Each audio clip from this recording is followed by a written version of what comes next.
Good morning, সকলোকে সুপ্ৰভাত জনালোঁ। আজি মই বিশেষ এটি কথাৰ কাৰণে আপোনালোকৰ মাজলৈ আহিছোঁ। কথাটো হ'ল কি, আজি আমাৰ অম্বুবাচীৰ ব্ৰত ভঙা দিন। হাত ভাঙিলে অৰ্থাৎ এই ব্ৰত ভঙা দিনতে আমাৰ আজি মানুহৰ ঘৰে ঘৰে বহুত কাম বন বাঢ়িছে। কাপোৰ ধোৱাৰ পৰা, বাচন বৰ্তন ধোৱাৰ পৰা, মন্দিৰৰ কাম কৰাৰ পৰা, মন্দিৰত নাম কীৰ্তন কৰাৰ পৰা সকলো কামেই বাঢ়িছে।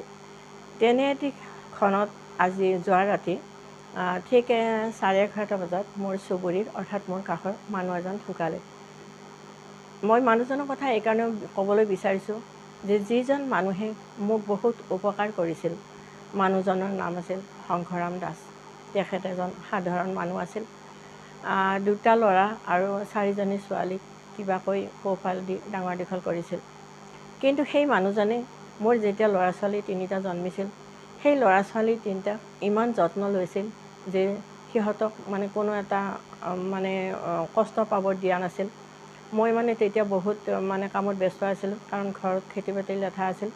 আৰু তেখেতসকলে মোৰ ল'ৰা ছোৱালীকেইটাৰ যত্ন লৈছিল, ডাঙৰ দীঘল কৰিছিল, খোৱাই বোৱাই পিন্ধাই উৰাই বহুত কষ্ট কৰিছিল। এইকাৰণে মই আজি তেখেতসকলক পাহৰিব পৰা নাই আৰু সেই মানুহজনৰ কথা মই আপোনালোকৰ আগত ক'ব লগা হ'ল। যিজন মানুহে মোৰ ল'ৰা ছোৱালীখিনি এবাৰ পৰিলেও নিজে দুখ পাইছিল, কলাত দাঙি লৈছিল, সেইজন মানুহ হঠাৎ ঢুকোৱাৰ বাবে মোৰ আচলতে বহুত দুখ লাগিল। আৰু মই ভগৱানৰ ওচৰত প্ৰাৰ্থনা কৰিছোঁ তেখেতৰ আত্মাই শান্তি পাওক, চিৰ শান্তি পাওক, তেখেত য'তে আছে কুশলে থাকক। এইখিনি মই আপোনালোকক ক'লোঁ, কাৰণ তেনেকুৱা মানুহ পাবলৈ নাই।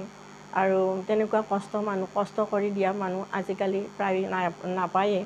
গতিকে ইমান কষ্ট কৰিছিল, ইমান মৰম আদৰ কৰিছিল, ইমান যত্ন লৈছিল, তেনেকুৱা মানুহ মোৰ স্মৃতিৰ পাতত সদায় জিলিকি থাকিব আৰু মই কোনোদিনে তেনেকুৱা মানুহক পাহৰিব নোৱাৰিম।